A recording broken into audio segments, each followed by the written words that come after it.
الله والحمد لله ولا إله إلا الله والله أكبر ولا حول ولا قوة إلا بالله العلي العظيم لا ملجأ ولا منجأ من الله إلا إليه سبحان الله وبحمده سبحان الله العظيم سبحان الله بحمده عدد خلقه ورضا نفسه وزنة عرشه ومداد كلماته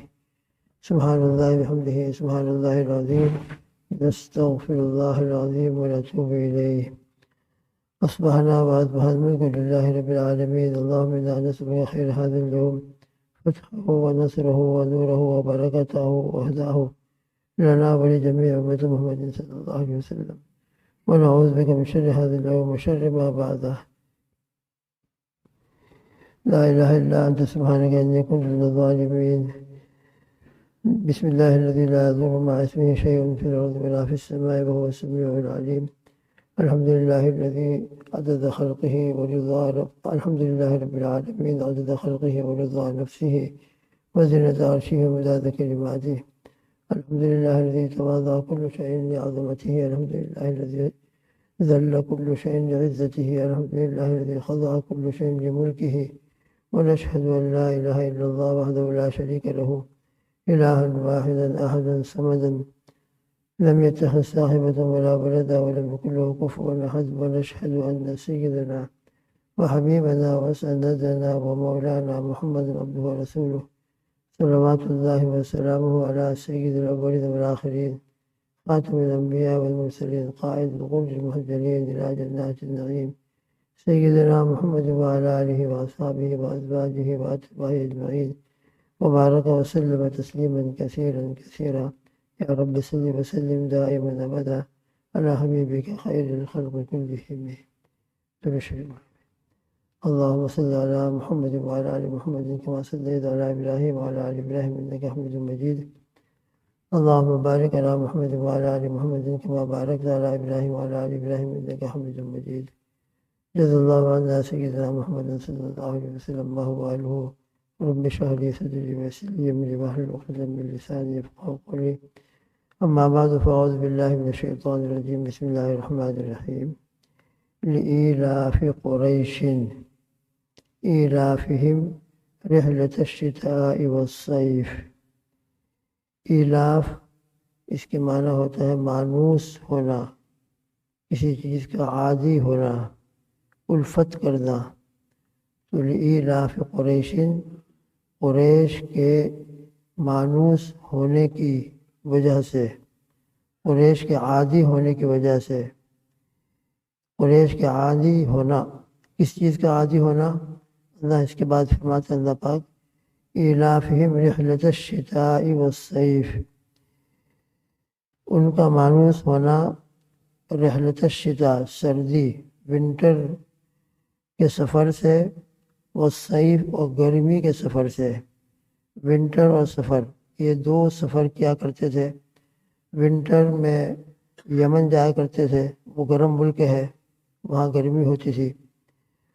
اور سیف یعنی سمر کے زمانے میں سیریا اور شام جایا کرتے تھے، وہاں ٹھنڈک ہوتی تھی۔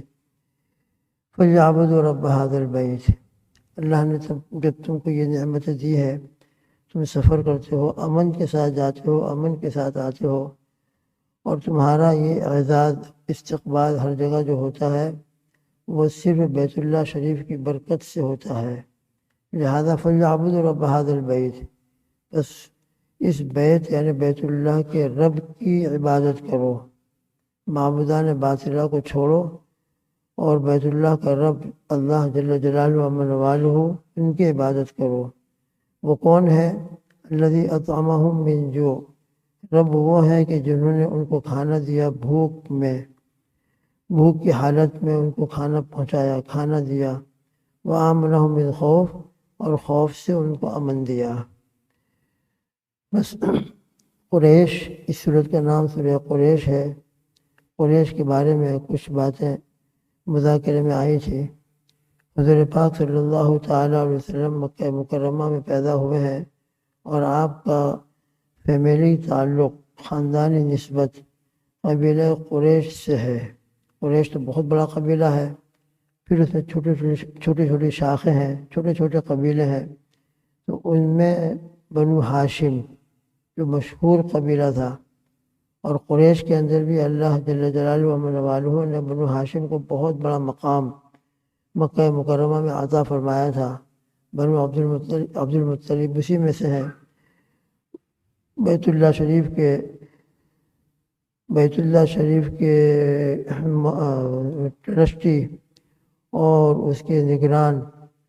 اور اسی کی دیکھ بھال کرنے والے، اور اصل میں عبد المطلب جو آپ کے دادا ہیں وہ بیت اللہ شریف کے ٹرسٹی تھے اور بیت اللہ شریف کے نگراں تھے۔ انہی میں سے آپ صلی اللہ تعالیٰ وسلم کی ولادت باسعادت ہوئی ہے۔ تو قریش کے بارے میں کچھ پہلے باتیں ذکر ہو چکی ہے۔ یہ قریش مکہ میں کب سے آباد ہوئے، بلکہ مکہ مکرمہ کب سے آباد ہوا ہے؟ جب عید الاضحیٰ کا زمانہ آتا ہے عام طور پر، ویسے تو پورے ہی سال انبیاء علیہ السلام اور نبی کریم صلی اللہ علیہ وسلم کا ذکر خیر ہوتا ہی رہتا ہے، اور اس سلسلے کے اندر سیدنا ابراہیم علیہ السلام کی جو قربانیاں ہیں، اور اللہ کے حکم سے اپنے شیر خوار بچے حضرت اسماعیل علیہ السلام اور ان کی والدہ ماجدہ حضرت حاجرہ رضی اللہ تعالی عنہ، ان دونوں کو لا کر وادی غیر ذی زرعین کے اندر بیت اللہ شریف کے قریب اللہ کے حکم سے آباد فرمایا تھا۔ پوری تفصیلات ہم سنتے رہتے ہیں۔ یہاں آ کر ان دونوں کو چھوڑا ہے، کوئی اس وقت مکہ مکرمہ کے اندر رہتا ہی نہیں تھا، بالکل غیر آباد جگہ تھی۔ بیت اللہ شریف تھا وہاں پہ، مگر طوفان نوح کے بعد بیت اللہ بھی اٹھا لیا گیا تھا، اور اس وقت بیت اللہ شریف کا وجود بھی نہیں تھا۔ بس اللہ کا حکم ہوا کہ تم اپنے شیر خوار بچے کو، جو ابھی دودھ پیتا بچہ ہے،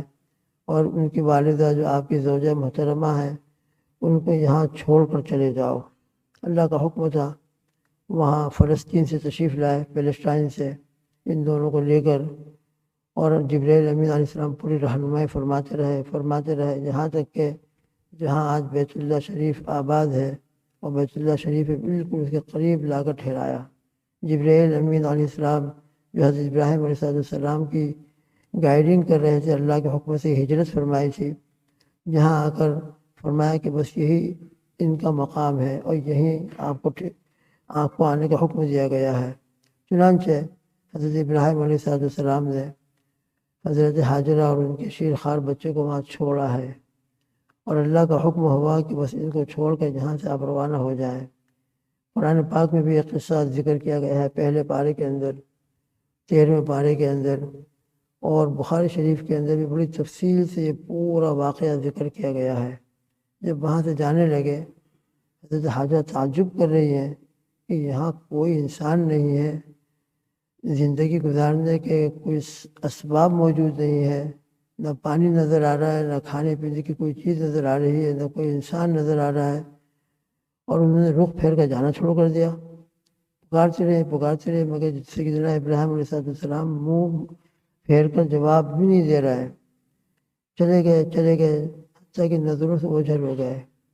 سمجھ گئی کہ ابراہیم جیسا نرم دل آدمی ہم کو یہاں اکیلے چھوڑ کر جا رہا ہے، یقیناً اس کے پیچھے اللہ کا حکم ہوگا، اور اللہ کے حکم کے بغیر ابراہیم علیہ السلام کوئی کام کرتے ہی نہیں ہے۔ بس اللہ کے اوپر توکل کر کے وہ بھی خاموش ہو گئی، اللہ پر بھروسہ کر کے۔ ابراہیم علیہ السلام جب ان کی نظروں سے اوجھل ہوئے ہیں، بہرحال باپ تھے، ان کا چھوٹا سا معصوم بچہ ہے، ان کی زوجہ محترمہ ہے، اللہ کے حکم سے چھوڑ کر جا رہے ہیں، مگر جاتے جاتے دعا فرمائی ہے۔ بس اسی دعا کی برکتیں آج تک موجود ہیں، جو دعا فرمائی تھی، مشہور دعا ہے، ربنا انی اسکنت من ذریتی بواد غیر ذی زرع عند بیتک المحرم ربنا لیقیموا الصلاة فاجعل افئدة من الناس تهوی الیہم وارزقهم من الثمرات لعلهم یشکرون۔ 13ویں پارے کے اندر، 13ویں جز کے اندر سورہ ابراہیم کے اندر یہ آیتیں ہیں، سورہ بقرہ کے اندر بھی اسی قسم کی آیتیں ہیں۔ اللہ سے دعا فرمائی ہے کہ میرے رب، اے ہمارے رب، انی اسکنت من ذریتی، میں نے اپنی اولاد میں سے بعض کو، من ذریتی سب نہیں، بعض اولاد کو آباد کیا ہے، ان کو ٹھہرایا ہے، بواد غیر ذی زرع، ایسی وادی میں جو غیر ذی زرعین ہے، جہاں کوئی کھیتی نہیں ہے،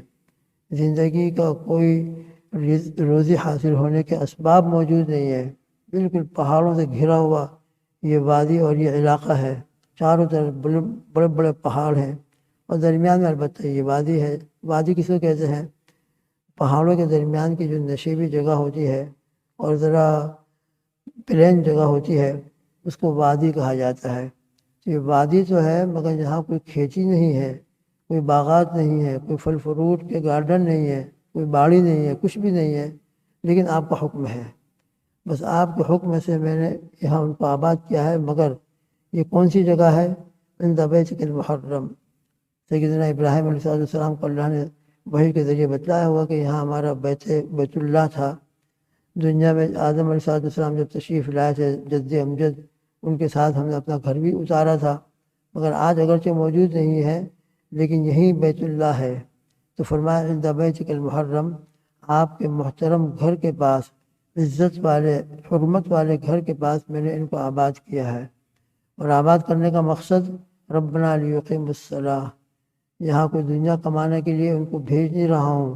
دنیا کا مال دولت حاصل کرنے کے لیے یہاں ان کو آباد نہیں کر رہا ہوں، بلکہ مقصد یہ ہے کہ ہمارے رب تاکہ یہ لوگ نماز قائم کریں، صلاۃ قائم کریں، آپ کی عبادت کریں، آپ کے سامنے رکوع اور سجدہ کریں۔ فاجعل افئدۃ من الناس، آپ لوگوں کے دلوں کو ان کی طرف مائل کر فرما دیجئے۔ من الناس فرمایا ہے، اگر افئدۃ الناس فرماتے تو پوری دنیا ٹوٹ پڑتی اور پوری دنیا وہاں پہنچتی، لیکن من الناس لفظ من جو تبعیض کے لیے آتا ہے، بعض لوگ، چنانچہ پوری دنیا کے اعتبار سے وہاں پہنچنے والے بعض ہی ہوتے ہیں، لیکن پھر بھی بڑی تعداد اللہ دروازے کھول دے۔ ابھی حرم شریف کے جو دروازے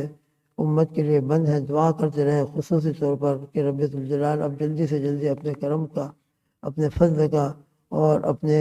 رحمت کا اظہار فرمائے اپنے قدرت سے۔ جو حرمین شریفین کے دروازے عمرے کے لیے اور حج کے لیے ابھی بند ہے، اللہ تعالیٰ وہ دروازے کھول دے اپنے رحمت کے، تاکہ پہلے کی طرح حرم شریف آباد ہو جائے۔ اللہ کرے عمرے کے لیے رمضان میں کوئی شکل پیدا ہو جائے، پھر جو حج ہونے والا ہے